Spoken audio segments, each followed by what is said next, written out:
যখন নমরুদ বলল, আমি আকাশের খোদার সাথে যুদ্ধ করব, তখন আল্লাহ তাকে একটি ল্যাংড়া মশা দিয়ে কিভাবে ধ্বংস করলেন।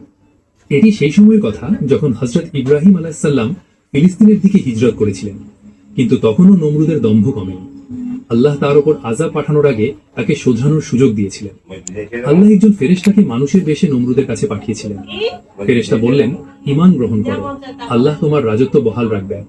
নমরুদ অহংকারের সাথে বলল, আমি ছাড়া আর কোনো রব নেই। ফেরেশতা বারবার তাকে দাওয়াত দিলেন, কিন্তু নমরুদ বারবার তা প্রত্যাখ্যান করল এবং বলল, আমি তোমার খোদার সাথে যুদ্ধ করব, তোমার সৈন্যবাহিনী প্রস্তুত করো, আমি আমার সৈন্যবাহিনী নিয়ে আসছি। নমরুদ তার বিশাল বাহিনী নিয়ে ময়দানে জমা হলো, যাতে আল্লাহর সাথে লড়াই করতে পারে। আল্লাহ তার মোকাবিলা করার জন্য কোনো বড় ফেরেশতা বা তুফান পাঠাননি। আল্লাহ আকাশ থেকে মশার একটি বাহিনী ছেড়ে দিলেন। মশার সংখ্যা এত বেশি ছিল যে তারা সূর্যকে ঢেকে দিয়েছিল এবং পুরো ময়দানে অন্ধকার নেমে এসেছিল। নমরুদের বাহিনী কিছু বুঝে ওঠার আগেই এই ক্ষুদ্র প্রাণীগুলো তাদের উপর আক্রমণ করে বসল। এই মশাগুলো সাধারণ ছিল না, এগুলি ছিল আল্লাহর পাঠানো আযাব। তারা সৈন্যদের শরীরের রক্ত পান করে নিল এবং তাদের মাংস খেয়ে ফেলল। এক পর্যায়ে পুরো ময়দানে শুধু সাদা হাড় আর ছড়িয়ে থাকা অস্ত্র ছাড়া আর কিছুই অবশিষ্ট রইল না। নমরুদ দাঁড়িয়ে দাঁড়িয়ে তার বিশাল বাহিনীকে এভাবে ধ্বংস হতে দেখল।